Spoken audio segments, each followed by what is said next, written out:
What if I just did the whole video like this? Some of you guys would be so salty. You were talking about Rachel and her body shaming her in episode 2 and look at you. Like, I wasn't body shaming her. I was shaming her edges. Hey guys, it's Wahima, but just call me Wah. Melanated! Okay, so I know this video is late, but yesterday I was having a day. I couldn't even watch it. I was in so much pain. Okay guys, also I started a Patreon just now, right in this moment. I just pushed preview and whatever. So if you would like to support my channel and support me and help me create better content, help me fix up this background, help me do whatever, please go on ahead. You can pledge as little as $1 a month and it would be so helpful. God, it took me so long to get to the place where I felt comfortable enough to do a Patreon. And after talking to some YouTubers at VidCon about it, it made me feel a little more confident, and I think it will really help me to continue to make the quality videos that I want to make. It'll really help because I don't make money off of YouTube. You see my numbers. Let's get started, guys. This was a really good episode. So first we start off with Kenny.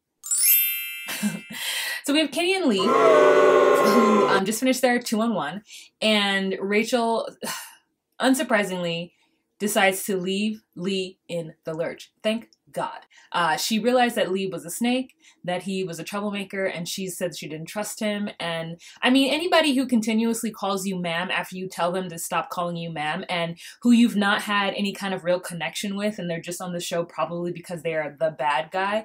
I mean, yeah, get rid of them. So she picks Kenny. She says bye to Lee. Kenny and her walk to the helicopter. They're going to get back onto the helicopter, go on their scenic route without Lee, and it's going to be cute, but Kenny can't do it.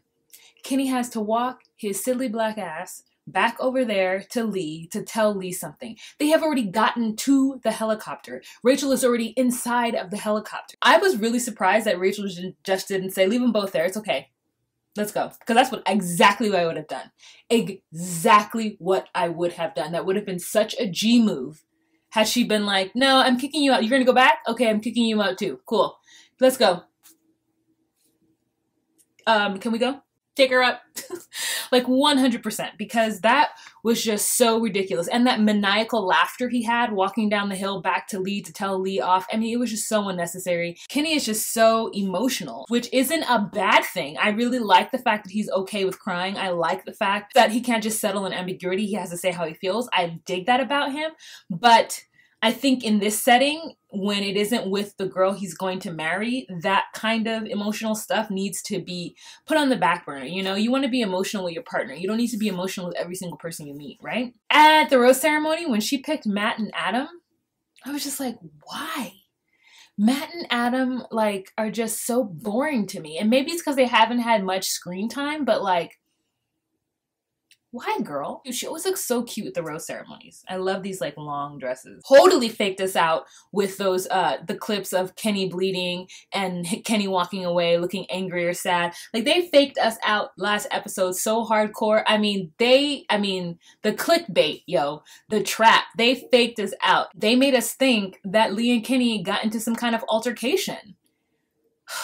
It didn't even happen. I'm kind of sad about it. So then Rachel has her one-on-one date with Eric, which it was a great date, but Eric is fake AF. Again, Eric makes a comment about her only wanting to date white men. Like, is he just so insecure with his position with her that he has to make it about race? I don't like it. And I think that when she watches back the footage, if he becomes top 4, I think she won't like that either, because he's playing into one of her worst fears. She's already cried about this, the pressure of being a black woman, and if she doesn't pick a black man, how Black America will be mad at her. And Eric is doing that, and I don't like it. They had a really good date, and I'm happy that she's happy with Eric, but I feel like I know the truth about him. And it's not even something that I'm like, it's worth not dating him for, but it feels like a betrayal to me. Like, I need somebody who's with me and supports me and isn't like thinking that I'm like a race traitor or something. Like, there's something about him making those comments that doesn't sit well with me. Like, I feel like he's talking shit about her. I feel like that's talking shit, you know? So anyways, they go on a group date where they have to pretend to be Vikings, which is like so weird to me. History comes from Europe, so Adam really, really tries to prove himself, and she starts to see Adam, and that's nice, but I just don't see it for Adam. So they do the Viking thing where they learn how to do Viking fights and Viking sports or something, and everyone dresses up in like Viking costumes and they like row on that boat. I was excited about that rowing of the boat though. That was actually fun. It's like, get those muscles moving, yeah. So they do that, and you can tell which guys are so not into the fighting and some guys that are into the fighting, and it's just fun. Like, I think Dean was like, I'm out. Like, he's like, don't mess my face up. He got out really quick. Then they had their night date, and so this is where it's a group date, but she pulls each one of them aside to have conversation.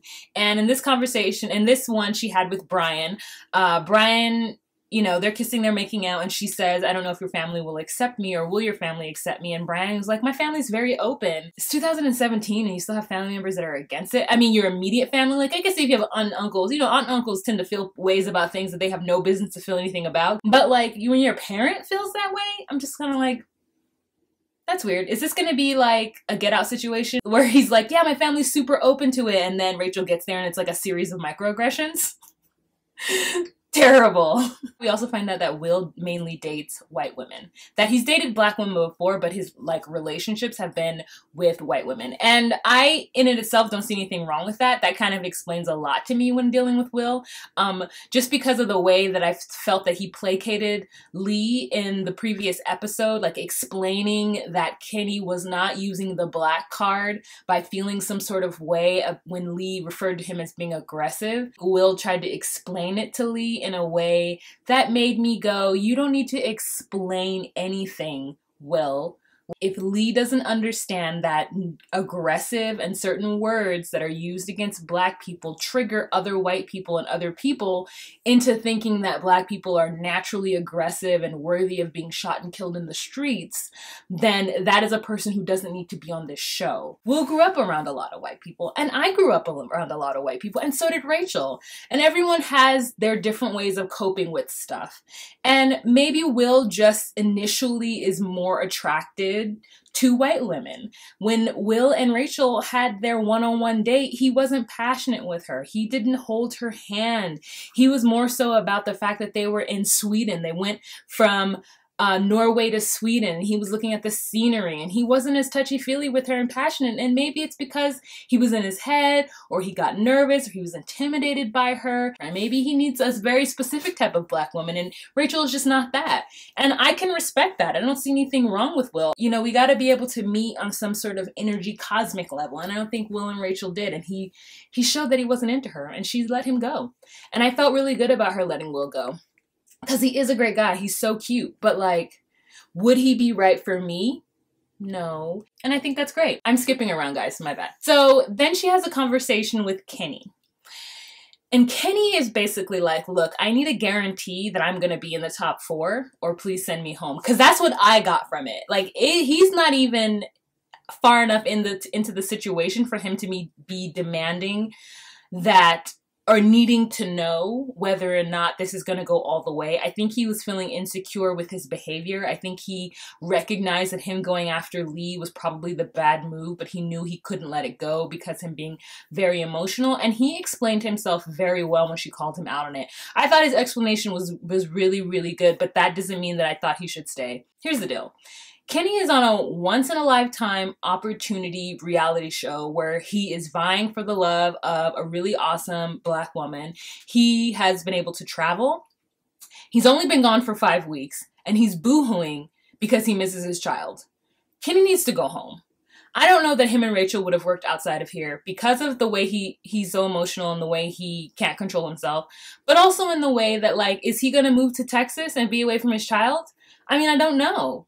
I mean, they already let him speak to her a lot, and I didn't see anybody else talking to their family, but maybe they do and they just don't put it on camera. But like, I don't understand, like, he really just needed to know if this was going to go somewhere. And then he said, well, I don't want to have my daughter to be emotionally attached when it doesn't end up working out. And I'm like, boo-boo, why didn't you think about all of this before you signed up to be on The Bachelor?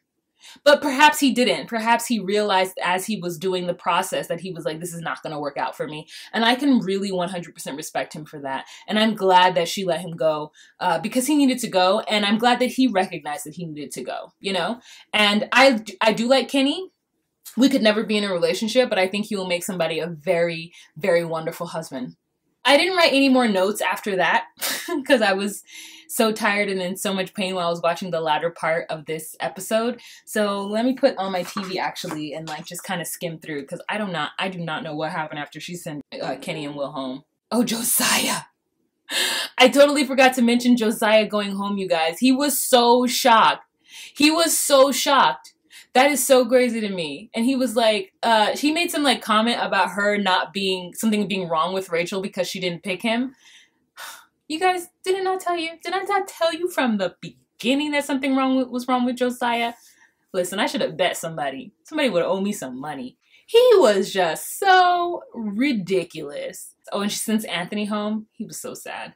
Because he'd also, I noticed in the last episode, when she sat next to him, he had his body angled away from her and not on her. If that were Brian, no, if it were Brian, he would have been all over it, right? Brian would have been all over her. Just the body language, you guys. Oh, Peter is so bae. Eric is just so insecure and he just like wants to say, oh, it's because it's race that she doesn't want me. And he's like, my mom didn't love me and like I never got love from anybody and when love comes my way, I hide. I'm like, this is not the show for you. You're definitely handsome, you're definitely cute, but like I feel like he's angry. Like I feel like he when he gets mad, he won't talk and he won't explain things and I feel like he's his own worst enemy. A little bit with Eric. Don't you guys think that? And then he's also like telling the guys, Eric, that oh, because Will has not dated a black woman, Rachel might find that weird. And I think I would find that weird too, because I'm a dark-skinned black woman. People are like, oh, you look African. Like I don't look like an American black person and I'm dark-skinned. Like if I were to date a black man who had never dated a black woman, I would be like, I can't date you because I'm like extra black. You know what I'm saying? And you're not going to be into me. If I had never dated a black guy and I was only into white guys, like, I don't know that I would be trying to date, like, Dijman Hansu. You know what I'm saying? Like, even though he's so fine, so I don't know why anybody wouldn't want to. But then again, I'm into black guys, so, like, I don't know. Like, Dijman Hansu. Oh, my God. Idris Elba. Oh, take me. She has a conversation with Peter, and her and Peter are just getting so cute together, you guys. I love a guy who wears gold. I love a guy who wears gold. I love a guy who wears gold chains, and he has a gold ring on his finger, and I'm like, is this your family crest? She lets go of Alex, which I think is the right move. I mean, she hasn't had chemistry with Alex since, like, The Jump, so that one time with the Ellen show was good. And she's really crying about having to let go of Alex, but, like, girl. So she lets go of Will. She lets go of Kenny, and she lets go of Alex and Lee in this episode. So 4 people down. I'm 100% support all of this. I think in the next episode, she's going to have her one-on-one dates with Matt and Adam so she can make a decision about them. My top 4 are Peter, Dean, Brian, and I think she's going to pick Eric. It's not my top 4, but if I have to throw one person in, I'm going to go on ahead and throw Eric in. Because I know he's not good. He's not right for her. But Peter is, right? All right, so those are my top 4. Thank you guys so much for watching. If you have any questions, comments, or concerns, please leave them down below. And remember to be you, be true, and find your place.